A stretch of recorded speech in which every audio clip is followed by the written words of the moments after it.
السلام عليكم ورحمة الله وبركاته. إن الحمد لله نحمده ونستعينه ونؤمن به ونتوكل عليه ونعوذ بالله من شرور أنفسنا وسيئات أعمالنا. يهده الله فلا مضل له ومن يضلله فلا هادي.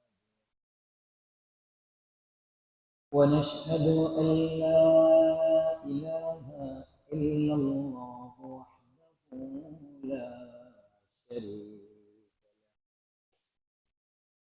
أن سيدنا محمدا عبده ورسوله الذي أرسله الله تعالى بالحق بشيرا ونذيرا إلى الله بإذنه وسراجا وقمرا. أما بعد فقد قال الله تعالى في كلامه المجيد: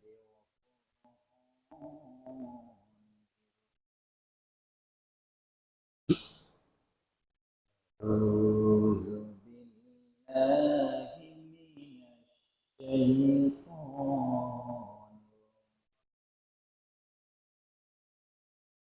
بسم الله الرحمن.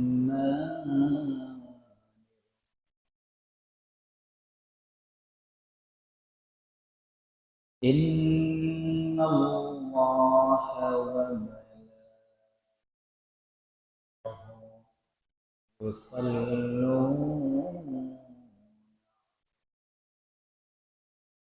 يا أيها الذين آمنوا صلوا عليه وسلموا تسليما.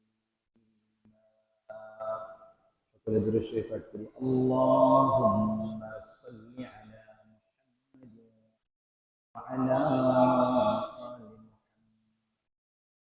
كما صليت على إبراهيم وعلى إنك حميد. اللهم بارك على محمد وعلى آل محمد كما باركت على إبراهيم وعلى آل إبراهيم إنك حميد مجيد. সকলে ইস্তিগফার পাঠ করি। আস্তাগফিরুল্লাহ, আস্তাগফিরুল্লাহ, আস্তাগফিরুল্লাহ রাব্বি কুল্লি যামবি ওয়া আতুবু ইলাইহি লা হাওলা ওয়া লা কুওয়াতা ইল্লা বিল্লাহিল আলিয়্যিল আযীম। আলহামদুলিল্লাহ। معزز محترم الله পাক রব্বুল আলামিন এর আশিকিন জাকিরিন শাকিরিন মুহিব্বিন মুরব্বিয়ান ইযাম এলাকার সর্বস্তরের সর্বশ্রেণীর সর্ববয়সের মুসল্লিয়ান কিরাম, আমরা সর্বপ্রথম এই মহান রব্বুল আলামিনের দরবারে শুকরিয়া আদায় করি, যে মহান রব্বুল আলামিন আমাদেরকে অত্যন্ত দয়া করে মায়া করে আজকের এই দিন পর্যন্ত আমাদের হায়াতকে দীর্ঘ করে সুস্থ রেখে সবল রেখে দুনিয়াবি সকল প্রকারের ঝামেলা থেকে মুক্ত করে মহান আল্লাহ রাব্বুল আলামিনের মহান হুকুম, জুমার দিনে জুমার নামাজ আদায়ের উদ্দেশ্যে আল্লাহর ঘর মসজিদে আসার তৌফিক দান করেছেন। এজন্য আমরা সকলেই সকলের অন্তরের অন্তরস্থল থেকে শুকরিয়া আদায় করি, বলি আলহামদুলিল্লাহ। আপনারা সকলে কেমন আছেন? আল্লাহ রাব্বুল আলামিন আমাদের সবাইকে মৃত্যু পর্যন্ত সুস্থ নেক হায়াত দান করুক, বলি আমিন। এই উপস্থিতি, রবিউল আউয়াল মাস চলতেছে। রবিউল আউয়াল মাসের প্রায় আজকে 19 অথবা 18, 19, 20 তারিখের মতো, 19 তারিখ সম্ভবত। আল্লাহ রাব্বুল আলামিন এই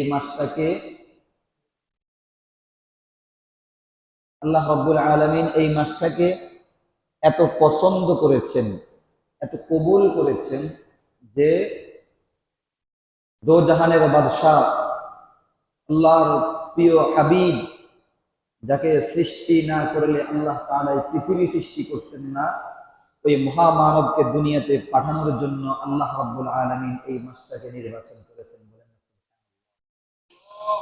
চাইলে আল্লাহ রাব্বুল আলামিন মুহররম মাসে পাঠাইতে পারতেন, সফর মাসে পাঠাইতে পারতেন, রবিউল সানি, জামাদিয়াল উলা, জামাদিয়াল উখরা, রজব, শাবান, এমনকি রমজানের মতো মহামূল্যবান মাসের ভিতরে পাঠাইতে পারতেন।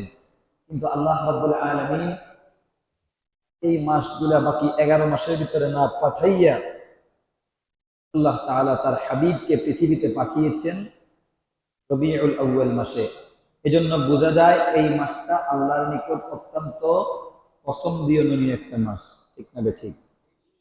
আল্লাহ তাআলা যে উদ্দেশ্যে নবীকে পৃথিবীতে পাঠিয়েছেন, আমাদের মানব জাতির জীবনকে আল্লাহ রাব্বুল আলামিনের আদেশ অনুযায়ী পরিচালনা করার জন্য আল্লাহ তাআলা আমাদেরকে আল্লাহর সবগুলা বিধি নিষেধ রাসূলের দেখানো পথে চলার তৌফিক দান করুক, বলি আমিন। গত 1 সপ্তাহ 2 সপ্তাহ আগে বলেছিলাম, ভালো জিনিসের নকল বেশি, অরিজিনাল জিনিসের নকল বেশি। ডুবলি জিনিসকে কেউ নকল করে না। ইসলাম অরিজিনাল, এজন্য ইসলামের নকল বেশি। ইসলাম অরিজিনাল, এজন্য ইসলামের ডুবলি বেশি, বিভ্রান্ত বেশি। পথভ্রষ্ট করার জন্য শয়তান বেশি চেষ্টা করে। এজন্য পথভ্রষ্ট হওয়া যাবে না, যেই কোনো শয়তানের ফাঁদে পা দেওয়া যাবে না। শয়তান আজ অব্দি মানুষকে যতগুলা পদ্ধতিতে ধোঁকা দিয়েছে, 90% পদ্ধতি হলো ভালো পদ্ধতিতে। আপনি ওয়াশরুমে গেছেন, আপনার ওয়াশরুম আজকে বাথরুম হয় না 2 দিন, বোঝার জন্য। আজকে গেছেন, আজকে বাথরুম হয়েছে, বেশ ভালো। আপনি গত 2 দিনের ভিতরে কোনো কাজে আল্লাহ শুকরিয়া আদায় করেন নাই। শয়তান আপনারে ওই বাথরুমের ভিতরে বলবো, দেখ তোরে আল্লাহ কতটা বড় বিপদ থেকে বাঁচাইছে, পেটটা ক্লিয়ার করে দিয়েছে, গ্যাস ট্যাস নাই, শুকরিয়া আদায় কর। বসে বসে বাথরুমে শুকরিয়া আদায় করতেছে। ভালো কাম করছে না খারাপ কাম করছে? দেখতে খুব সুন্দর দেখা গেছে না? এরকম আরো বহুত কাজ আছে। তাহাজ্জুদের নামাজ পড়াইবো, কিন্তু ফজর পড়তে দিত না। আপনারে তাহাজ্জুদের জন্য শয়তান উৎসাহ করবে, কিন্তু ফজর পড়ার জন্য বলবে না। কারণ কোন মানুষ যদি জীবনে 1 রাকাত তাহাজ্জুদের নামাজ না পড়ে, সে জাহান্নামে যাবে না। কিন্তু কোন মানুষ যদি জীবনে একদিন ফজরের 2 রাকাত নামাজের থেকে 1 রাকাত নামাজ তার ছুটে যায়, সে জাহান্নামে যাবে। আমার কথা বুঝছেন? আপনাকে শয়তানে খুব ভালো পদ্ধতিতে আরো সুন্দর করে বুঝিয়ে বলি। আমাদের আজকে এখন যে জুমার নামাজ পড়বো 2 রাকাত, এটা আপনারা ধোকা দিবে। বেড়া, এমন একটা জুমার দিন, ইবাদতের দিন, তুই মাত্র 2 রাকাত পড়লি, 4টা রাকাত পড়, ভালোই তো। বুঝাইবো কেমনি আপনারে? তাহলে তুমি 2 টাকা দিলে খুশি হয়, 4 টাকা দিলে তো সে আরো বেশি খুশি হয়। ঠিক বলছি না? ঠিক বলছি। মাগরিবের নামাজ মাত্র 3টা রাকাত পড়ছেন, আরো 1টা রাকাত পড়ে জোর মিলাইয়া 4 রাকাত পড়। বলেন, এটা কি আপনার খারাপ পদ্ধতি ধোকা দিচ্ছে নাকি ভালো পদ্ধতি ধোকা দিচ্ছে? এজন্য ডাক্তার বলছে 1 চামচ খাওয়ার জন্য সিরাপ। আপনি সন্তানের প্রতি খুব মায়া, আরে 1 চামচ করে খাইলে কাশ ভালো হইতে 3 দিন লাগবে, আমি 2 চামচ করে খাওয়াই, তাহলে তো 1.5 দিনে ভালো হয়ে যেতেছে। এরকম বুদ্ধি যদি কেউ করে, সন্তানের উপকার হবে না ক্ষতি হবে? ক্ষতি হবে না? আপনার বয়স আন্দাজে আপনাকে সার্জেল 40 না দিয়ে সার্জেল 20 দিছে, আপনি চিন্তা করলেন 20 করে খাইতে খাইতে আমার সময় বেশি লাগবে, গ্যাস্ট্রিক কমতে দেরি হবে, আমি সার্জেল 40 করে খাই, দেখবেন 2 দিন পরে ফ্যাটটা পাতলা হয়ে গেছে। ঠিক বলছি না? ঠিক বলছি। তাহলে যিনি ডাক্তার, যিনি এই বিধানটা জারি করছেন, উনি যেভাবে বলছে এর থেকে বেশি করা যাবে না, এর থেকে কমও করা যাবে না। ঠিক বলছি না? ঠিক বলছি। শয়তান ডিরেক্ট একেবারে সরাসরি আইসা বলবে না তুমি নামাজ পড়িও না, নামাজের ভিতরে গোলমাল লাগাই দিব, নামাজের ভিতরে দ্বন্দ্ব লাগিয়ে দিবে, নামাজের ভিতরে 25 রকমের পদ্ধতি সামনে উপস্থাপনা করবে। কথা বুঝছেন? আপনার নামাজটাকে আল্লাহর কাছে কবুল না হওয়ার জন্য অনেক রকমের পদ্ধতি আপনার সামনে উপস্থাপনা করে আপনাকে বিভ্রান্তের বেড়াজালে ফাঁসিয়ে চলে যাবে। নামাজ পড়ছেন, হচ্ছে না, রোজা রাখছেন, কবুল হচ্ছে না, হজ করতেছেন, বিনিময় আল্লাহর পক্ষ থেকে কিছুই পাইতেছেন না, কারণ শয়তান আপনাকে নেক্সট সুরতে ধোকা দিবে। কি সুরতে? নেক্সট সুরতে ধোকা দিবে, ভালো পদ্ধতিতে ধোকা দিবে। আল্লাহ তাআলা আমাদেরকে হেফাজত করুন, বলি আমিন। তদ্রুপ আজ রবিউল আউয়াল মাস চলতেছে। গত শুক্রবারে, আগের শুক্রবারে বলেছিলাম রবিউল আউয়াল পুরাটা মাস আমরা নবীজির জন্য বরাদ্দ করব। কার জন্য বরাদ্দ করব? রবিউল আউয়াল মাস পুরাটা কার জন্য বরাদ্দ করব? নবীজির জন্য বরাদ্দ করব। কেন বরাদ্দ করব? এই নবীজির জন্ম নিয়ে, নবীজির জীবন নিয়ে, নবীজির মৃত্যু নিয়ে অনেক বিভ্রান্ত আমাদের মুসলিম সমাজে আছে। গত সপ্তাহে সম্ভবত শনিবারে রবিউল আউয়াল মাসের ঈদে মিলাদুন নবী জশ্নে জুলুস পালন করতে গিয়ে বাংলাদেশের মানুষ সংঘর্ষে জড়িত হয়েছে। পদ্ধতিটা ছিল কি? রাসূলের প্রেম। ভালো না খারাপ? ভালো। পরিণতি কি হয়েছে? মানুষের মধ্যে সংঘাত, মারামারি, কাটাকাটি। ফলাফল কি হইল? খারাপ। পদ্ধতি ছিল কি? ভালো। শয়তান ডাইরেক্ট যদি বলতো এই তোরা এখান থেকে এক গ্রুপ হয়, তোরা এখান থেকে এক গ্রুপ হয়, মারামারি কর, মানুষ জীবনে রাজি হইতো না। রাজি হইতো? শয়তান 2 ভাগে বিভক্ত হয়েছে। শয়তান 2টা গ্রুপ করছে। এক গ্রুপ এদেরকে বলছে যে রাস্তা ব্লক করে জশ্নে জুলুস কর, রাসূলের জন্মের দিনে মিছিল কর। আরেক গ্রুপে পাঠাইছে এই রাসূলের জন্মের দিনে জশ্নে জুলুস করা তো বিদআত, তোমরা এটাকে বাধা দাও। এরপরে এদেরকে খেপাইছে কেমনে? কি রাসূলের জন্মের দিনে রাসূলের জন্মবার্ষিকী পালন করতে বাধা দেয়, এত মুসলমান আর থাকলো না, এদের বিরুদ্ধে তোমাদেরকে যুদ্ধ করতে হবে, মার এদেরকে ফিরা। ওদেরকে বলছে কি, দেখ বেদাত করতেছে, সমাজে কুসংস্কার চালু করতেছে, বাধা দেওয়াতে এরা উল্টা আক্রমণ করতেছে, তোরা তো হকের উপরে আসত, তোরা উল্টা প্রতিহত কর। ফলাফল কি দাঁড়াইছে? মুসলমান মারামারি করছে, যে আহত হয়েছে সেও মুসলমান, যে আক্রমণ করছে সেও মুসলমান। আল্লাহ নবী সাল্লাল্লাহু আলাইহি ওয়াসাল্লাম বলেন, তুমি কাবা শরীফ ভেঙে ফেলো, তারপরেও কোনো মুসলমানের মনে কষ্ট দিও না। একজন মুসলমানের মনে কষ্ট দেওয়া বুঝার জন্য আর কি, এতটা বড় গুনাহ। কেউ যদি আল্লাহর ঘর ভেঙে ফেলে, ঠিক এই পরিমাণ একটা কবিরা গুনাহ হবে কোনো মুসলমানের মনে কষ্ট দেওয়া, কোনো মুসলমানকে আঘাত করা। আল্লাহ নবী বলেন, অন্যায়ভাবে কাউকে আঘাত করা আমি নবীর আদর্শ। সূচনা হলো কি দিয়ে? রাসূলের প্রেম দিয়ে। শেষ হলো কি দিয়ে? সংঘাত দিয়ে, মারামারি দিয়ে। এজন্য বলছিলাম শয়তান আমাদেরকে ভালোভাবে খারাপ কাজের দিকে নিয়ে যাবে, ভালো পদ্ধতিতে খারাপ কাজ করাবে। এজন্য সচেতন থাকতে হবে, চোখ খোলা রাখতে হবে দেখার জন্য, কান খোলা রাখতে হবে শোনার জন্য, মস্তিষ্ক খোলা রাখতে হবে বুঝার জন্য, গবেষণা করার জন্য। ভাই আপনার সামনে বাড়ির দরজায় যে আসে, এই মাছ কিনবেন নি, মাছ কি মাছ? শিং মাছ। আপনি জিজ্ঞাসা করেন এটা কি? পজেটের ফালা, চাষের গুলা, না পুকুরের ধরা? ওই ব্যক্তি খুব চালাক, মাছের সঙ্গে একটু কাদা মাটি মাইখা নিয়ে আসে, বলে দেখেন না কাদা লাগানো, এটা তো পুকুরের মাছ। আপনিও খুব চালাক মিয়া, শুধু কি কাদা পুকুরে থাকে? কাদা তো পজেটেও থাকে। তখন ওরা আরো চালাক, বড় ছোট মিক্স করে আনে, কারণ পজেটের সবগুলা মাছ তো এক পরিমাণ থাকে, একদিনে পালায়, একদিনে উঠায়, একদিনে খাওয়ায়। কিন্তু পুকুরে গুলো তো এরকম না, কিছু গত বছরের, কিছু এর আগের বছর, কিছু এই বছরের, ধরতে গেলে কিছু বড়, কিছু মাঝারো, কিছু ছোট। বিশ্বাস হয় এটা পুকুরের। ওই চালাক মিয়া কি করছে, 3 ফজরের মাছ একত্রিত করে কিছু বড়, কিছু ছোট, কিছু বড় মাঝারো একসাথে করে আপনারা বলে, এই যে দেখেন পুকুরের না হয় বড় ছোট কেমন হয়েছে। এরপরে আপনি আবার বলেন, দেখি তো গন্ধ আছে কিনা, ফিট খাওয়াইলে তো একটা গন্ধ হয়, এটা আছে কিনা, দেখি তো উপরে শ্যাওলা আছে কিনা। ফজরের মাছ মাত্র 2 মাস ছিল, শ্যাওলা তেমন থাকবে না। পুকুরের মাছ দীর্ঘদিন আছে, শ্যাওলা বেশি থাকবে। আপনিও কম না। একটা শিং মাছ কিনতে গিয়ে আপনি কত অভিজ্ঞতার প্রকাশ দিচ্ছেন, কত তদন্ত করছেন। আরে মিয়া, শিং মাছ যদি আপনি সবগুলোতে ঠকেও যান, 300 টাকা ঠকছেন, 350, 400 টাকা ঠকছেন। এখানে এসে আপনি কত বিচক্ষণতা দেখাইলেন। কিন্তু যে জিনিসটা যদি আপনার ভুল হয়ে যায়, দুনিয়া এবং আখিরাত সব শেষ হয়ে যাবে। ওই ইসলাম গ্রহণ করার আগে একটা বার আপনি তদন্ত করলেন না, একটা বার আপনি বিচক্ষণতা দেখাইলেন না, একটা বার আপনি কোনো আলেমকে জিজ্ঞাসা করলেন না যে হুজুর, আমি যে নামাজ পড়তেছি, এই নামাজ কি আমার হচ্ছে কিনা? হুজুর, আমি যে রোজা রাখতেছি, রোজা কি হচ্ছে কিনা? আমি যে এখানে কোরবান দিচ্ছি, কোরবান হচ্ছে কিনা? হলে যাবো, এই পদ্ধতি কি আমার সঠিক আছে কিনা? না, ছোট্ট একটা চটি বই খুলছেন, ওই বইয়ের ভিতরে দেখছেন অমুক ডাক্তার লেখছে, অমুক অধ্যাপকে লেখছে, কে লেখছে না কি লেখছে, সোজা আমল শুরু করে দিচ্ছেন। শিং মাছ কেনার আগে কতবার তদন্ত করছেন, নামাজ পড়ার আগে একবার তদন্ত আপনি করলেন না। তাহলে শিং মাছ কিনে কি পরিমাণ ঠকবেন, কিন্তু নামাজ যে আপনার সারা জীবন অশুদ্ধ হবে, দুনিয়ায় ঠকে গেলেন, আখিরাতেও ঠকে যাবেন। এজন্য তদন্ত শিং মাছে করবেন না, তদন্ত নামাজের ভিতরে করবেন। একটা কদু কেনার আগে কতটা চিমটি আপনি দেন, একমাত্র কদু বলতে পারবো।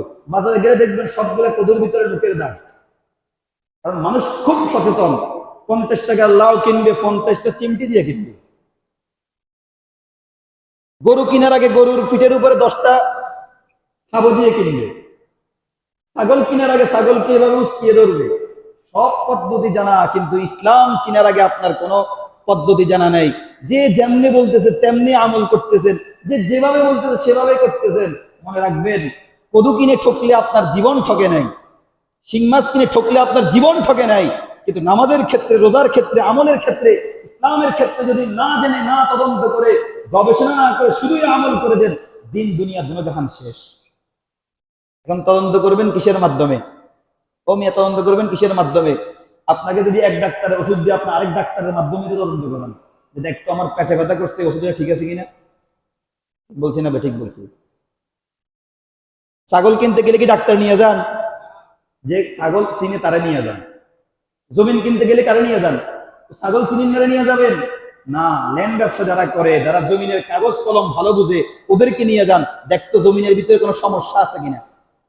ওষুধ কিনতে আপনি ডাক্তার নিয়ে যান, ছাগল কিনতে ছাগল যে চিনে তাকে নিয়ে যান, জমিন কিনতে আপনি ল্যান্ড ব্যবসায়ীকে নিয়ে যান। কিন্তু ইসলাম চিনার ক্ষেত্রে আপনি কেন একজন ইসলামের পড়ুয়া, ইলমে দ্বীন শিক্ষিত একজন আলেমকে আপনি জিজ্ঞাসা করবেন না? আপনি যেমন ছাগল কিনতে গিয়ে ডাক্তার নিবেন না, ওষুধ চিনতে গিয়ে যেমন আপনি একজন উকিলকে নিবেন না, আপনি যেমন জমিন কিনতে গেলে আপনি একজন ইঞ্জিনিয়ারকে নিবেন না, ঠিক তেমনি ইসলাম চিনতে গেলে আপনি কোনো ডাক্তারের শরণাপন্ন হলে হবে না, বরং ইলমে দ্বীনের শিক্ষায় শিক্ষিত একজন আলেম, তাও আবার হক্কানি আলেমের শরণাপন্ন আপনাকে হতে হবে। হুজুর, এক জায়গায় ওয়াজের ভিতরে শুনছি, আযানের সময় নাকি আশহাদু আন্না মুহাম্মাদুর রাসূলুল্লাহ বললে এইভাবে চুমা দিতে হয়, চোখের ভিতরে মুছতে হয়, এটা কি সঠিক নাকি? যদি উনি বলে যে সঠিক, এরপরে আপনি আমল করার দরকার নাই। আর 2-1 জন আলেমকে আপনি জিজ্ঞাসা করবেন। জিজ্ঞাসা করার পরে আল্লাহর দরবারে দোয়া করবেন যে আল্লাহ, আমার সাধ্য অনুযায়ী আমি তদন্ত করেছি, 5 জন আলেমকে জিজ্ঞাসা করেছি, যদি 5 জন মিথ্যাবাদী হয়, আল্লাহ আপনি আমার আমলটাকে কবুল করে ওই 5 জনকে কিয়ামতের ময়দানে আপনি কাঠগড়ায় দাঁড় করাইন। তা না করে একদিন ফেসবুক চালাইতেছেন, ফেসবুক চালাইতে চালাইতে একটা বক্তা ওয়াজ করতেছে, একটা আমল সামনে পড়ছে, পরের দিন থেকে আমল শুরু করছেন। এটা করা উচিত হবে? কষ্ট করে যেহেতু আমল করবেন, তদন্ত করে আমল করবেন। নামাজ আপনি বেশি পড়ার দরকার নেই, অন্তত যেই 2 রাকাত পড়বেন, নিয়ত থাকতে হবে, ইচ্ছা থাকতে হবে যে এই 2 রাকাতের 2 রাকাত যাতে সঠিক শুদ্ধ পদ্ধতিতে হয়। ঠিক বলছি তো ইনশাআল্লাহ? আল্লাহ তাআলা আমাদেরকে তৌফিক দান করে বলি আমিন। ঠিক রাসূল যেহেতু এই পৃথিবীর শ্রেষ্ঠ মানব, মহামানব, ওই নবীজির জন্ম, নবীজির সিরত, নবীজির মৃত্যু নিয়ে বিভ্রান্তকারীরা বিভ্রান্ত ছড়াচ্ছে বাংলাদেশে, শুধু বাংলাদেশের, আমাদের এশিয়া কান্ট্রিগুলোতে। এই জন্য বিভ্রান্তের শিকার হওয়া যাবে না। আল্লাহ নবীর জন্মদিন যেটা 12 রবিউল আউয়াল, ঠিক হাদিসে পাওয়া যায়, ঠিক ইতিহাসে পাওয়া যায় 12 রবিউল আউয়াল মাসে আল্লাহর নবী সাল্লাল্লাহু আলাইহি ওয়াসাল্লাম ইন্তেকাল করেছেন। একই মাসে আল্লাহর নবীর জন্ম, একই মাসে আল্লাহর নবীর মৃত্যু। আচ্ছা বলেন তো দেখি, আপনার আব্বুর জন্মদিন আর আপনার আব্বুর মৃত্যু দিন, আজ থেকে 60 বছর আগে আপনার আব্বু জন্মগ্রহণ করছে, 60 বছর পরে ঠিক এই দিনে মৃত্যুবরণ করছে। আপনি যদি আপনার বাবার সুসন্তান হয়ে থাকেন, ওই দিনটার ভিতরে আপনি খুশি উদযাপন করবেন নাকি দুঃখ প্রকাশ করবেন? ঠিক একটা সুসন্তান যেমন বাবার মৃত্যুর তারিখে খুশি উদযাপন করতে পারে না, রাস্তায় হাঁটে হাঁটে মিছিল করতে পারে না, ঠিক রসুলের সুউম্মত যারা, রসুলের প্রকৃত উম্মত যারা, রসুলের প্রকৃত আশিক যারা, রসুলকে যারা প্রকৃত ভালোবাসে, তারা রবিউল আউয়াল মাসে খুশি উদযাপন না করে মুসলিম শুয়ে শুয়ে গড়াইয়ে গড়াইয়ে কানবে, যা এই রবিউল আউয়াল মাস আমরা মুসলিম জাতির জন্য দুঃখ ভরা মাস। এই মাসে আমার নবী দুনিয়া ত্যাগ করেছে। যদি আমার নবী সেই আজ থেকে 1450 বছর আগে ইন্তেকাল না করতো, আমার নবী যদি 1500 বছর হায়াত পাইতো, তাহলে আমার মতো একজন আব্দুল্লাহ আমার নবীকে দুই চোখে দেখতাম। এই দিনটা, এই মাসটা হলো আমাদের মুসলিম জাতির জন্য সবচাইতে শোকের মাস। এই মাসে মুসলমান হাসতে পারতো না, এই মাসে মুসলমান জোরে আওয়াজে কথা বলতে পারতো না, এই মাসে মুসলমান কখনো গলার মালা লাগাইতো না, এই মাসে মুসলমান বিয়েও করতো না। ঠিক তার আমরা উল্টা দেখতেছি, রাস্তার ভিতরে হট্টগোল, ডিজে বাজাইতেছে, ঢোল বাজাইতেছে, এভাবে মিছিল করতেছে, রাস্তা ব্লক করে দিচ্ছে। গর্ভধারিণী মা হসপিটাল যাবে, কোনো ব্যবস্থা নাই, রাস্তার ভিতরে আশিকের রাসূল সিন্নি খাইতেছে। আল্লাহ রাব্বুল আলামিন এই সমস্ত সিন্নিখোরদের বিভ্রান্ত থেকে মুসলিম উম্মাহকে আল্লাহ হেফাজত করেন, সকলে বলি আমিন। এই রবিউল আউয়াল মাস আল্লাহর নবীর জন্মের মাস, সকলে বলি আলহামদুলিল্লাহ। উনি দুনিয়াতে আসছে বিদায় তো আমরা নামাজ পাইছি, উনি দুনিয়াতে আসছে বিদায় তো আমরা রোজা পাইছি, উনি দুনিয়াতে আসছে বিদায় তো আমরা ইসলামের মতো এত বড় একটা দৌলত পেয়েছি। না হয় আমি আর আপনি আবু জাহেলের মতো মুনাফিক হইতাম, আবু লাহাবের মতো মুশরিক হইতাম, আমি আর আপনি উতবা সাইবার মতো কাফের হইতাম। আল্লাহর নবীর আগমনের কারণে আমরা কোরআন পেয়েছি, ইসলাম পেয়েছি, এজন্য আমরা আল্লাহর নবীর আগমনের শুকরিয়া আদায় করি, বলি আলহামদুলিল্লাহ। ঠিক একই মাসে আল্লাহর নবীর বিদায় হয়েছে, আমরা মুসলিম জাতির জন্য দুঃখ, আমরা আল্লাহর নবীর জন্য দোয়া করি আল্লাহ রাব্বুল আলামিন যাতে করে আল্লাহর নবীর যেই কবর, ওই কবরকে আল্লাহ তাআলা নূরে নূরান্বিত করুক, আল্লাহর নবীর মর্যাদাকে আরো বুলন্দ করুক, তার উম্মত হিসেবে আমাদেরকে আল্লাহ কবুল করুক, বলি আমিন। আল্লাহর নবীর শানে বেশি বেশি দুরূদ পড়তে হবে এই মাসে, অন্য কিছু না করে, আল্লাহ তাআলা তৌফিক দান করুক, বলি আমিন। ওই যে বলছিলাম গত সপ্তাহের আগের সপ্তাহ, মিলাদুন নবী, মিলাদ পাঠ করে না আপনাদের এই সমাজে? মিলাদ হয়? আমার তো বলে যে হুজুর আমাদের বাড়িতে আসিয়েন। আজকেও আমার একটা মিলাদের দাওয়াত ছিল, যেতে পারি নাই। কিসের দাওয়াত ছিল? মিলাদের দাওয়াত। মিলাদ মানে জন্ম, তো সম্ভবত মনে করছিল আমি হয়তো ধাত্রী ধরনি, আমি ধরতে পারবো, এই জন্য আমার নিয়ে যাবে। বিষয়টা এমন না। না, মিলাদ শব্দের অর্থ জন্ম, কিন্তু আমাদের বাংলাদেশের ভিতরে মিলাদ বলতে বুঝায় দোয়ারে। মিলাদ আছে মতলব হুজুর এখন দোয়া করবে। আর সৌদিতে মিলাদ আছে মানে এখন কারো 9 মাস 10 মাস করছে, ইতিমধ্যে ডেলিভারি হবে। এজন্য ওই দিনে বলছিলাম আমরা বলবো দোয়া আছে। আমরা কি বলবো? নামাজের পরে মিলাদ আছে নাকি নামাজের পরে দোয়া আছে? নামাজের পরে মিলাদ নেই, নামাজের পরে কি আছে? দোয়া আছে। মিলাদ করণীয় জিনিস, পাঠনীয় জিনিস নয়। আর আল্লাহ নবীর সিরাত পালনীয় জিনিস, কথা বুঝিয়েন। মিলাদ কিন্তু পালনীয় জিনিস নয়। আল্লাহর নবীর মিলাদ আমরা জেনেও আমাদের তেমন একটা লাভ হবে না। কেমনে লাভ হবে না এটা এখন বলবো ইনশাআল্লাহ। তবে মিলাদ জেনে রাখা আমাদের জন্য ভালো। আল্লাহর নবী কত তারিখে দুনিয়াতে আসছেন, কিভাবে আসছেন, কোন পদ্ধতিতে আসছেন, কেমন ভালোবাসা আল্লাহর নবীকে আল্লাহ বাসতেন, কত সম্মান আল্লাহর নবীকে আল্লাহ দিয়েছেন, এগুলা জেনে রাখা আমাদের জন্য ভালো, কিন্তু পালন করা আমাদের জন্য কোনো সুযোগ নেই। তাহলে ইনশাআল্লাহ বাকি যে 20 মিনিট সময় আছে আল্লাহর নবীর মিলাদ আলোচনা হবে। আমি বলেছিলাম যে একদিন মিলাদ পড়বো পুরাটা সময় জুড়ে। আগামী সপ্তাহ সিরাতের আলোচনা হবে। সিরাত মানে আল্লাহর নবীর জীবন, আল্লাহর নবী পানি খাইতেন কেমনি। তুমি যদি ওই পদ্ধতিতে পানি খাও, এই পানি খাওয়াটা তোমার জন্য সুন্নত হিসেবে নেক আমল হবে। আল্লাহর নবী ঘুমাইতেন কেমনে, তুমি যদি জেনে ওই পদ্ধতিতে ঘুমাও, তোমার ঘুমটা সুন্নত হিসেবে তোমার আমল নামায় নেক আমল হয়ে উঠবে। বলেন না সুবহানাল্লাহ। আল্লাহ নবী যেভাবে বাথরুমে ঢুকতো, যেভাবে বসতো, যেভাবে বাথরুম শেষে বের হতো, আপনি যদি ওই পদ্ধতি অবলম্বন করেন, বিশ্বাস করেন আপনার আমল নামায় বাথরুম উঠবে না, উঠবে এটা সুন্নত পালন করছে। বলেন না সুবহানাল্লাহ। সুন্নত পালন করলে সওয়াব না গুনাহ? তাহলে আপনি যদি একটু সচেতন হন, আপনি বাথরুম করবেন কিন্তু এটাও সওয়াব হয়ে যাবে। একটু সচেতন হলে গোসল করবেন, সেটাও সওয়াব সুন্নত হয়ে যাবে। আপনি যদি একটু সচেতন হন, ব্যবসায়ী কাজে যাচ্ছেন, চিন্তা করবেন আমার নবী ব্যবসার কাজে কিভাবে বের হতেন, রাস্তায় কিভাবে হাঁটতেন, ব্যবসার স্থানে বসে দোকানে বসে কিভাবে ব্যবসা করতেন, অফিসে বসে অফিস কিভাবে করতেন, মানুষের সঙ্গে কিভাবে কথা বলতেন। যদি এগুলো আপনি পালন করেন, জানেন, পালন করার চেষ্টা করেন, বিশ্বাস করেন আপনার পুরোটা দিন হবে সুন্নতের উপর আমল, পুরোটা দিন হবে নেক আমল। আপনি গায়ে দিয়েছেন জামা, ফেরেশতা লিখছে সুন্নত, আপনি পরছেন জুতা, ফেরেশতা লিখলো সুন্নত, আপনি খাইছেন ভাত, ফেরেশতা লিখলো সুন্নত, আপনি করলেন আপনার স্ত্রীর সঙ্গে মেলামেশা, ফেরেশতা লিখলো সুন্নত। বলেন না সুবহানাল্লাহ। আপনি মানুষ জাতি, আপনি যদি আগামী 10টা বছর বাঁচেন, এই 10টা বছরের ভিতরে, এক বছরে 365 দিন, এক বছরের ভিতরে 12টা মাস, একটা মাসের ভিতরে 4টা সপ্তাহ, এক একটা সপ্তাহের ভিতরে 7টা দিন, এক একটা দিনের ভিতরে 24টা ঘন্টা, এক একটা ঘন্টার ভিতরে 60টা মিনিট, এক একটা মিনিটের ভিতরে 60টা সেকেন্ড, প্রত্যেকটা সেকেন্ড আল্লাহ রাব্বুল আলামিন আপনার আমলনামায় নেক আমল হিসেবে লিখতে থাকবে, সুন্নত লিখতে পারবে।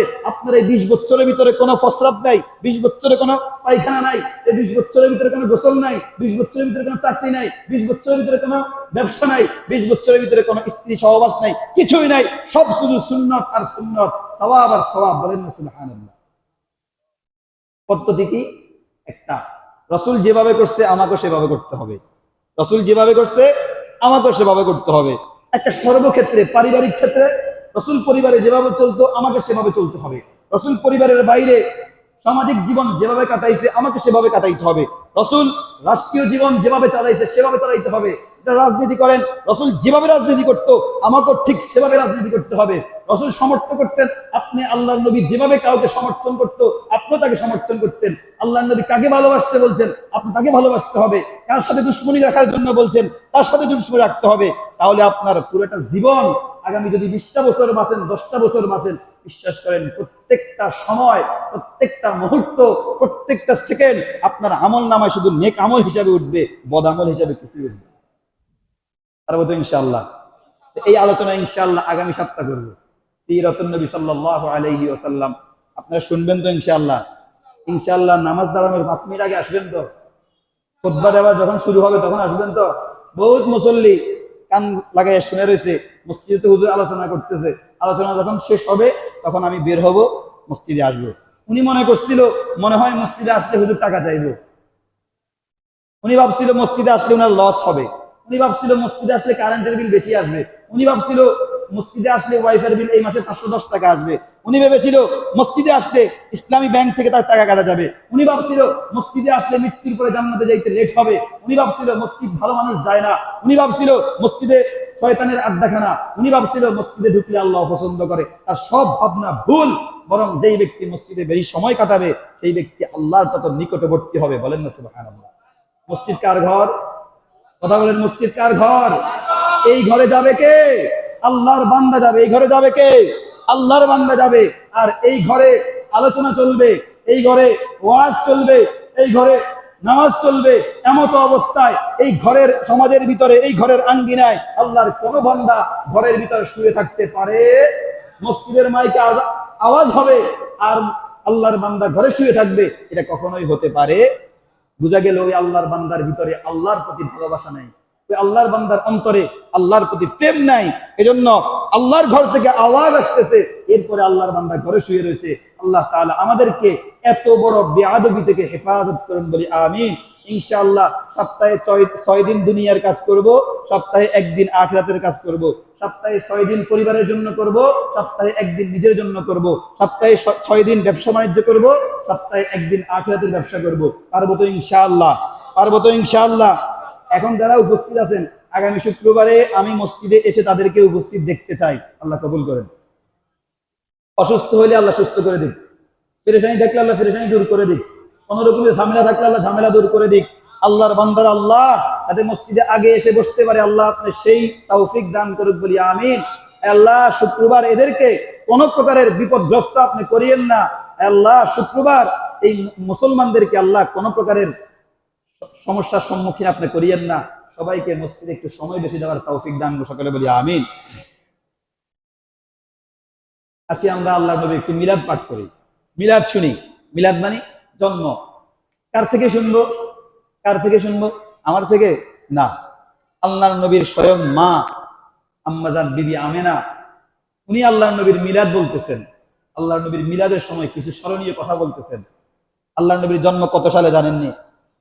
আল্লাহ নবীর জন্ম কবে হয়েছে জানেননি? কখন হয়েছে জানেননি? শুধুমাত্র আমরা শুধু এতটুকুই জানি 12 রবিউল আউয়াল মাসে 12 রবিউল আউয়াল আল্লাহ নবীর জন্ম। এই তারিখে কি করতে হয়? জিরাজি গাইতে হয়। এই তারিখে কি করতে হয়? ইয়া নবী সালামু আলাইকা করতে হয়। এই মাসে কি করতে হয়? ফুল লাগাইয়া হুজুর একটারে গাড়ির ভিতরে লাগাইয়া রাস্তা ব্লক করে মানুষকে কষ্ট দিতে হয়। এটাই জানি, আর কিছুই জানি না। ওদেরকে জিজ্ঞাসা করলে ঠিক মতো আল্লাহ নবীর নামটা বলতে পারবে না। চ্যালেঞ্জ, আল্লাহ নবীর নাম বলতে পারবে না, মিলাদ পালন করতেছে। শুনে রাখেন, আজ থেকে প্রায় 1450 বছর পূর্বে বাংলাদেশ থেকে 4500 কিলোমিটার পশ্চিমে হযরত আদম আলাইহিস সালাতু ওয়াস সালামের জন্মের প্রায় 9313 বছর পরে হযরত নূহ আলাইহিস সালাতু ওয়াস সালামের জামানায় যে প্লাবন হয়েছে, সেই প্লাবনের 6135 বছর পরে হযরত মূসা আলাইহিস সালাতু ওয়াস সালামের জন্মের প্রায় 2300 বছর পরে হযরত ইব্রাহিম আলাইহিস সালাতু ওয়াস সালামের জন্মের 3500 বছর পরে হযরত ঈসা আলাইহিস সালাতু ওয়াস সালামের জন্মের 570 কিংবা 571 বছর পরে হযরত ঈসা আলাইহিস সালাতু ওয়াস সালামের জন্মের পরে আসহাবে উখদুদ এবং আসহাবে কাফের ঘটনা ঘটে যাওয়ার 70 বছর পরে আসহাবে ফিলের ঘটনা ঘটে যাওয়ার 50 দিন পরে মক্কা নগরের ভিতরে 20 এপ্রিল, মতান্তরে 22 এপ্রিল, 12 রবিউল আউয়াল, মতান্তরে 8-9 রবিউল আউয়াল রোজ সোমবার সুবহে সাদেকের সময় বাবা আব্দুল্লাহর ঘরে মা আমিনার উদরে মক্কা নগরের ভিতরে জন্মগ্রহণ করেছেন দো জাহানের বাদশাহ, আকায়ে নামদার, মদিনাহ কা তাজদার, ইমামুল মুরসালিন, সাইয়্যিদুল কাউনাইন, ইমামুল মুরসালিন, খাতামুন নবিয়্যিন, রাহমাতুল লিল আলামিন, আহমদ মুজতবা মুহাম্মদ মুস্তাফা সাল্লাল্লাহু আলাইহি ওয়াসাল্লাম। নাম কি? দুনিয়াতে নাম হলো মুহাম্মদ, আসমানে নাম হলো আহমদ। বলেন, দুনিয়ায় নাম হলো মুহাম্মদ, আকাশে নাম হলো আহমদ। বাবার নাম আব্দুল্লাহ, দাদার নাম আব্দুল মুতাল্লিব, মায়ের নাম আমিনা, নানার নাম আব্দুল ওয়াহাব। জন্মগ্রহণ করেছেন মক্কা নগরীতে। জন্মগ্রহণ করেছেন রবিউল আউয়াল মাসের 12 তারিখ অথবা 8 কিংবা 9 তারিখে। এপ্রিল মাসের 20 তারিখে জন্মগ্রহণ করেছিলেন সোমবার সুবহে সাদেকের সময়। জন্মগ্রহণ করার সময় আম্মাজান আমেনা বলেন, ও দুনিয়ার মানুষ, তোমরা আল্লাহর নবীর কত রকমের মিলাদ শুনো, তোমরা আল্লাহর নবীর কত রকমের মিলাদ পড়ছো, দাঁড়াইয়া পড়ছো, শুয়া পড়ছো, কত রকমের গড়াগড়ি দিয়া পড়ছো, কত রকমের মিলাদ শুনছো। আজকে আমার থেকে শুনো যে মুহাম্মদকে আমি আমেনা 10 মাস গর্ভে রেখেছি। কার মুখ থেকে শুনবো? শুনবো তো আমার মুখ থেকে, কিন্তু কার কথা? বিবি আমেনার কথা। বিভিন্ন রকমের গাউসে পাক, বিভিন্ন রকমের আলিয়ে আজম, বিভিন্ন রকমের শাহ কুতুব সৈয়দের মুখ থেকে আমাদের হযরতে মুহাম্মদ মুস্তাফা সাল্লাল্লাহু আলাইহি ওয়াসাল্লামের মিলাদের কথা না শুনে স্বয়ং যিনি মুহাম্মদকে 10 মাস 10 দিন পেটে রাখছে, ওনার মুখ থেকে শুনলে ভালো হবে না? সবাই একটু লক্ষ্য করেন। আম্মাজান আমিনা, বিবি আমিনা বলেন, ও দুনিয়ার মানুষ, কত শাহ সুফি সৈয়দ, কত কুতুবে আজমের মুখ থেকে তোমরা আমার মুহাম্মদের জীবনী শুনছ, এবার একটু আমার মুখ থেকে শুনো আমার নবী মুহাম্মদ কিভাবে দুনিয়াতে আসছে। ও দুনিয়ার মানুষ, ভালো করে শুনো। তোমাদের নবীর বাবা আব্দুল্লাহর সঙ্গে আমার বিয়ে হওয়ার পূর্বে আব্দুল্লাহর কপালের ভিতরে নূরে মুহাম্মদ চমকাইতো। সারাদিন আব্দুল্লাহর মুখটা থাকতো ঝলমল ঝলমল করতো। মক্কা দিয়ে যখন আব্দুল্লাহ হাঁটতো, মক্কার কিশোরীরা, মক্কার যুবতীরা আব্দুল্লাহকে বলতো, ও আব্দুল্লাহ, আসো আমাদের সঙ্গে শারীরিক সম্পর্ক করো, আমাদেরকে বিয়ে করো, আমরা তোমার কাছে আমাদের নিজের জীবনটা দিতে প্রস্তুত রয়েছি। পথের মধ্যে বাধা দিত, আব্দুল্লাহকে হাঁটতে দিত না। মেয়েরা মেয়েদের বাবাকে চাপাচাপি করতো, যাও আব্দুল্লাহর বাবা আব্দুল মুতালিবের কাছে আমাদের বিয়ের জন্য। সারাদিন আব্দুল্লাহর বিয়ের জন্য প্রস্তাব আসতো, কিন্তু কোথাও বিয়ে হয় নাই। কারণ আল্লাহ তো জানে, আল্লাহ চায় আব্দুল্লাহর বিয়ে একমাত্র আমেনার সঙ্গে হবে। হঠাৎ 3 দিন আব্দুল্লাহকে মদিনার অলি, মক্কার অলি গলিতে দেখা যায় না। 3 দিন পরে আব্দুল্লাহ যখন মক্কার অলিতে গলিতে বের হয়েছে, এখন আর কোন যুবতী আগের মতো আব্দুল্লাহকে ডিস্টার্ব করে না, এখন আর আব্দুল্লাহকে কোনো প্রকারের বাধা দেয় না। আব্দুল্লাহ একদিন হঠাৎ করে একটা কিশোরীকে জিজ্ঞাসা করে, ও যুবতী বোন আমার, আগে দেখতাম আমি যখন এই রাস্তায় হাঁটতাম তুমি আমার রাস্তায় বাধা দিতা, তুমি আমাকে বলতা তোমাকে বিয়ে করার জন্য, তোমার সঙ্গে শারীরিক সম্পর্ক করার জন্য, কিন্তু আমি লক্ষ্য করতেছি গত এক সপ্তাহ পর্যন্ত তুমি আমার দিকে ফিরেও তাকাও না কেন? ওই যুবতী চিৎকার দিয়ে বলে, ও আব্দুল্লাহ, তোমার বিয়ে হয়ে গিয়েছে, তোমার কপালের ভিতরে আমরা একটা নূর দেখতাম, তোমার কপালের ভিতরে আমরা দেখতাম তোমার ওয়ারিস থেকে, তোমার রক্ত থেকে আল্লাহ রাব্বুল আলামিন এই পৃথিবীতে একজন মহামানব প্রেরণ করবেন। আমরা মক্কার যুবতীরা চাইতাম ওই মহামানবকে পেটের ভিতরে ধারণ করে দো জাহানের বাদশার মাতা হিসেবে আল্লাহর দরবারে সম্মানিত একজন রমণী হইতে চেষ্টা করতাম। তোমার বিয়ে হয়ে গিয়েছে, তোমার স্ত্রীর সঙ্গে তোমার মেলামেশা হয়ে গেছে, তার কারণে আজকের পর থেকে, তোমার বিয়ের পর থেকে আর ওই নূরে মুহাম্মাদি তোমার কপালের ভিতরে দেখা যায় না। আম্মাজান আমিনা বলেন, যেদিন থেকে আমার সঙ্গে আব্দুল্লাহর বিয়ে হয়, যেদিন যেদিন থেকে আব্দুল্লাহর সাথে আমার মেলামেশা হয়, সেদিন থেকে আমি অনুভব করি আমার চেহারার সৌন্দর্য অনেক বেড়ে যায়, আমার রূপের অহমিকা অনেক বেড়ে যায়, আমার চেহারার আলো ঝলমল করতে থাকে। রাতের বেলা আমি আর চলতে লাইট লাগে না, আমার চেহারার আলোতে আমি রাতের বেলা পথ দেখতে পাই। যেদিন আমার গর্ভে আমার মুহাম্মদ এসেছে, সেই দিন থেকে আমি রাতের বেলা শুইলেই আমি স্বপ্নযোগে দেখতাম, অনেকগুলা মানুষ পাগড়ি পরে আমাকে এসে সালাম জানাইতেন আর বলতেন, ও আমিনা খবরদার, তুমি আজ থেকে আর রাতের বেলা ঘর থেকে বের হবা না, কারণ তোমার পেটের ভিতরে রয়েছে দো জাহানের সরদার হযরত মুহাম্মদুর রাসূলুল্লাহ সাল্লাল্লাহু আলাইহি ওয়াসাল্লাম। আমানা বলে, ও দুনিয়ার মানুষ, তোমরা তোমাদের সন্তানের নাম রাখো, সন্তান জন্মের 7 দিন পরে আকিকা করো, একজন হুজুর ডাইকা আইনা দোয়ার মাধ্যমে নাম রাখো। বিশ্বাস করো, আমার মুহাম্মদ যেই দিন আমার পেটের ভিতরে আসছে, সেই দিন তার নাম কে যেন আমার মুহাম্মদের নাম রেখে দিয়েছে। আমার মুহাম্মদ যেদিন আমার পেটের ভিতরে আসছে, সেই দিন লম্বা একজন ব্যক্তি এসেছিল, জুব্বা পরিহিত, সাদা পাগড়ি পরিহিত। ওই লোকটা এসে বলল, আমেনা, তোর পেটের ভিতরে যে সন্তান আছে, ওই সন্তানের দুনিয়ার নাম হবে মুহাম্মদ, আখিরাতে আসমানে তার নাম হবে আহমদ। যেদিন আমি গর্ভ অবস্থায় আমার মুহাম্মদকে পেটে ধারণ করেছি, সেই দিন থেকে আমি যেখান দিয়ে চলতাম সেইখানে সুগন্ধি হয়ে যাইতো, যেখান দিয়ে চলতাম সেখানে সুগন্ধি হয়ে যাইতো। উত্তপ্ত রোদের ভিতরে মক্কার নগরীতে আমি যখন চলতাম, উত্তপ্ত রোদের ভিতরে পাথরগুলা একেবারে গরম হয়ে আছে, ওই গরম পাথরের উপরে পা দিতে দেরি, পাথরটা ঠান্ডা হইতে দেরি হইতো না। উত্তপ্ত রোদের ভিতরে পাথরগুলা গরম হইতো, বালিগুলা গরম হয়ে যাইতো, আমি আমেনা পা রাখার আগে আগে পাথরটা শীতল হইয়া যাইতো। আমি কূপের ভিতরে যাইতাম পানি আনার জন্য, কূপের ভিতরে আমি কাক হয়ে পানি উঠানোর প্রয়োজন ছিল না। আমার মুহাম্মদ গর্ভে আসার পর থেকে আমি কূপের পাশে গেলে কূপের পানিগুলা নিজে নিজে উতরাইয়া উপরের দিকে উঠা যাইতো, আর কল কল কল কল করে আওয়াজ করতো। আমার কাছে মনে হইতো পানিগুলা আমাকে বলতেছে, ও দো জাহানের বাদশাহ আম্মা আমেনা, কেন তুমি কূপ পর্যন্ত আসছো? তুমি যদি আমাদেরকে বলতা, আমরা পানিরা আল্লাহর হুকুমে তোমার ঘরে গিয়ে পৌঁছে দিয়ে আসতাম। শুধু তাই নয়, আব্দুল্লাহ মারা যাওয়ার পরে আমিনা যে রাস্তায় চলাফেরা করতো, ওই রাস্তার ভিতরে সুগন্ধি হয়ে যাইতো। আরবের একটা কথা ছিল, কোন বিধবা সুগন্ধি লাগাইতে পারবে না।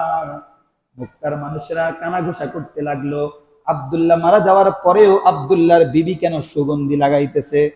আব্দুল মুতালিব নবীজির দাদা ঘরের ভিতরে আইসা নবীজির দাদির সঙ্গে পরামর্শ করে, আমাদের বৌমা আব্দুল্লাহর স্ত্রী বিধবা হওয়ার পরেও কেন সুগন্ধি মাখে?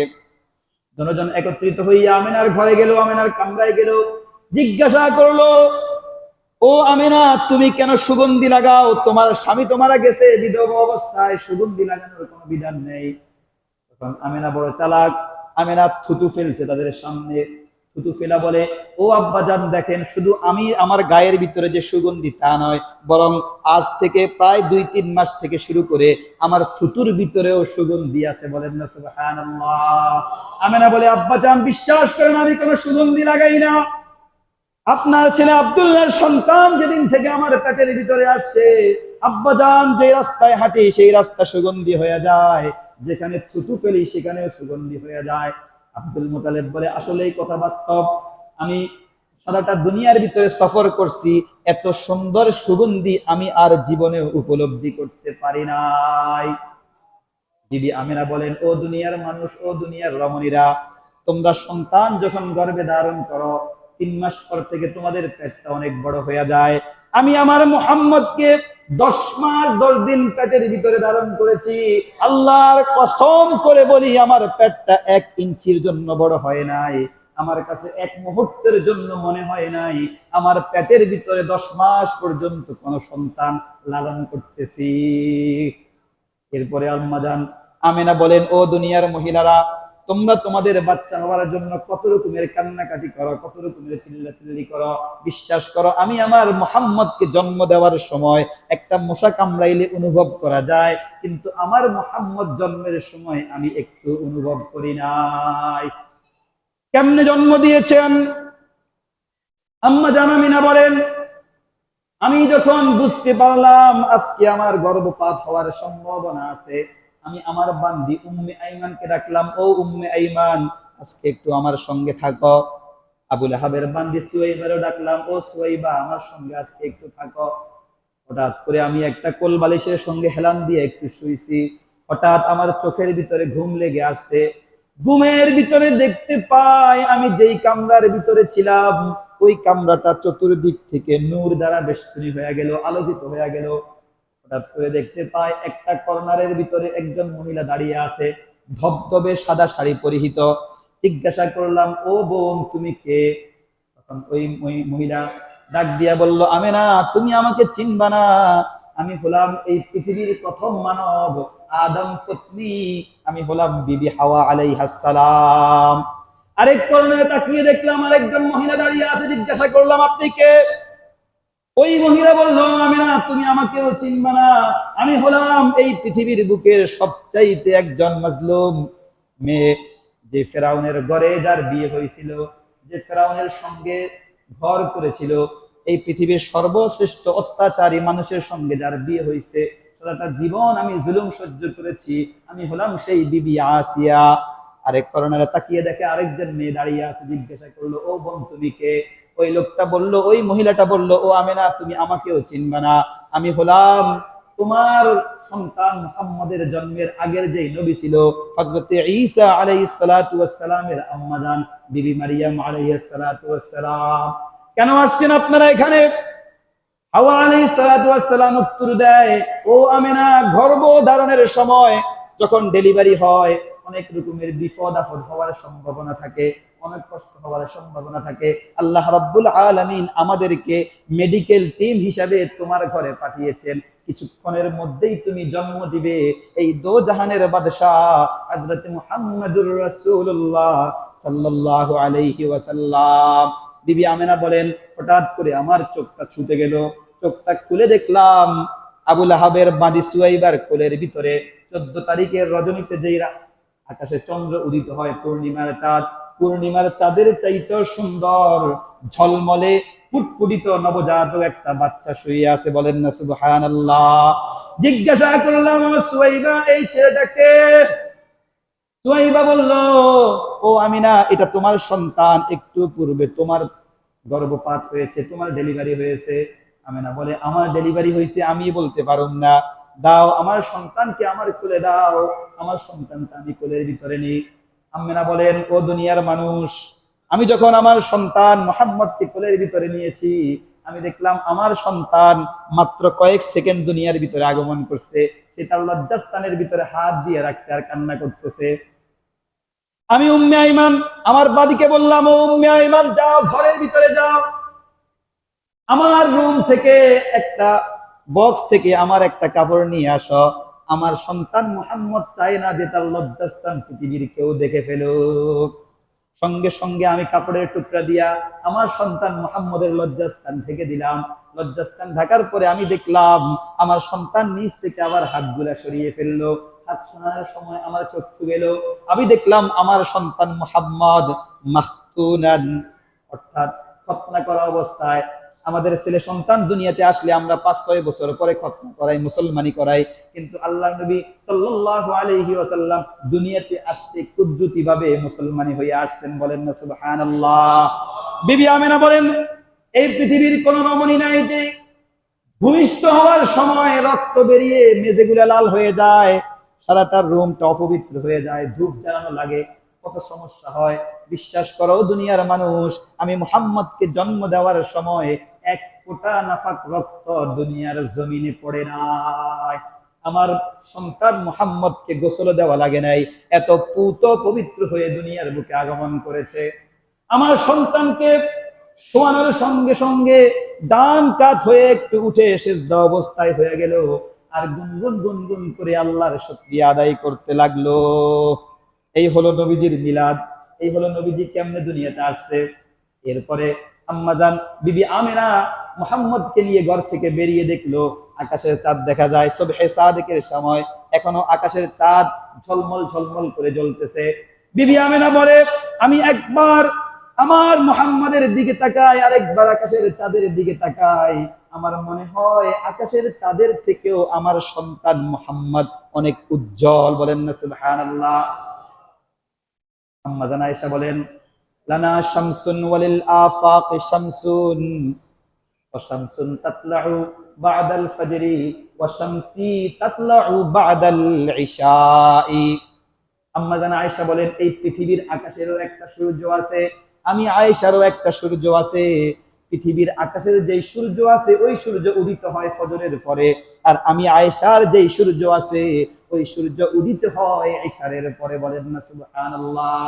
এত সুন্দর সুদর্শন ছিলেন, চেহারা এত উজ্জ্বল ছিল। আম্মা জান আয়েশা বলে, রাতের আধারে যদি একটা সুই পড়ে যেত, আমার নবী, আমার মুহাম্মদ, আমার স্বামীর চেহারার আলোতে ওই সুই খুঁজে পাওয়ার অবস্থা ছিল।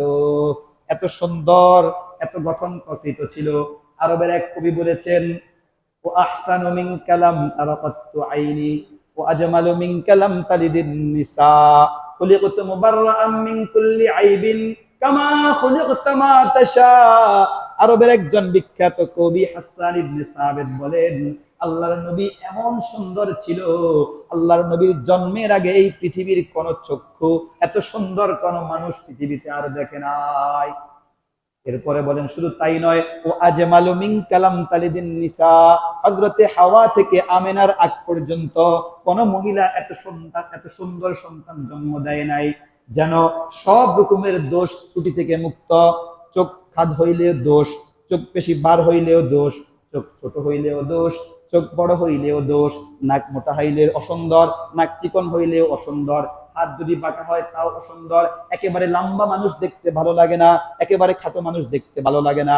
হাসান ইবনে সাবিত বলেন, আল্লাহর নবীকে আল্লাহ নিজ হাতে কুদরতি ভাবে এমন ভাবে বানিয়েছেন, একেবারে লম্বাও না, একেবারে খাটোও না, একেবারে মোটাও না, একেবারে চিকনও না, চোখগুলা বড়ও না, আবার একেবারে চোখগুলা ছোটও না, নাকটা একেবারে মোটাও না, আবার নাকটা একেবারে চিকন না। আমার নবীকে আল্লাহ খুলিকতা মুবাররাআম মিন কুল্লি আইনিন, একেবারে সব রকমের ত্রুটি মুক্ত আল্লাহ রাব্বুল আলামিন বানিয়েছেন। আম্মা জান আমিনা বলেন, এত সুন্দর সন্তান আমি আর কখনো দেখি নাই। এরপরে হালিমা বলেন, এত সুন্দর সন্তান আমি মক্কা মদিনা কোথাও দেখি নাই। আব্দুল মুতালিব বলেন, আমি তো কাবা ঘরের মুতাওয়াল্লি, প্রত্যেক বছর সারা বিশ্ব থেকে অনেকগুলা মানুষ কাবার জন্য আসে, কাবাকে দেখার জন্য আসে, কারো কোলের ভিতরে এত সুন্দর সন্তান আমি দেখি নাই। হযরতে জিবরাইল বলে, তোমরা দেখবা কেমনে? তোমরা তো মাত্র কয়েকটা বছর দুনিয়ার ভিতরে ছিলা, আমি তো সেই পৃথিবীর লগ্ন থেকে আজ পর্যন্ত সবগুলা মানুষ দেখতেছি। আল্লাহ রাব্বুল আলামিন আদম থেকে নিয়ে আজ পর্যন্ত এত সুন্দর কোন সন্তান দুনিয়াতে পাঠায় নাই। আল্লাহ বলে, ও দুনিয়ার মানুষ, কেমনে দেখবে আমেনা এত সুন্দর সন্তান, কেমনে দেখবে হালিমা এত সুন্দর সন্তান, কেমনে দেখবে আব্দুল মুতালিব এত সুন্দর সন্তান, ও জিবরাইল তুমিও বা কেমনে দেখবে এত সুন্দর সন্তান? আমি আল্লাহ নিজেই তো এত সুন্দর করে আর কাউরে বানাই নাই। আল্লাহু আকবার। এত সুন্দর চমৎকার রূপবতী, এত সুন্দর গুণে গুণান্বিত একজন নবীর উম্মত হতে পেরে আমরা খুশি না বেজার? আল্লাহ রাব্বুল আলামিন আমাদেরকে নবীর উম্মত বানায় সম্মানিত করেছেন, বলি আলহামদুলিল্লাহ। এই নবীর সিরতের উপরে এই নবীর গুণগুলা আমরা যদি ধারণ করতে পারি, তাহলে আমরা হব শ্রেষ্ঠ নবীর শ্রেষ্ঠ উম্মত, শ্রেষ্ঠ নবীর শ্রেষ্ঠ উম্মত। আল্লাহ তাআলা আমাদের সবাইকে নবীজির মিলাদ শুনে আল্লাহর নবীর প্রতি আকর্ষিত হয়ে আল্লাহর নবীর জীবনকে আমাদের জীবনে ধারণ করে আল্লাহর শ্রেষ্ঠ নবীর শ্রেষ্ঠ উম্মত হিসাবে হওয়ার তৌফিক দান করুক। সকলে বলি আমিন। ওয়া আখিরু দাওয়ানা আনিল হামদুলিল্লাহি রাব্বিল আলামিন। যারা সুন্নাত পড়েন না সুন্নাতটা পড়ে নিন।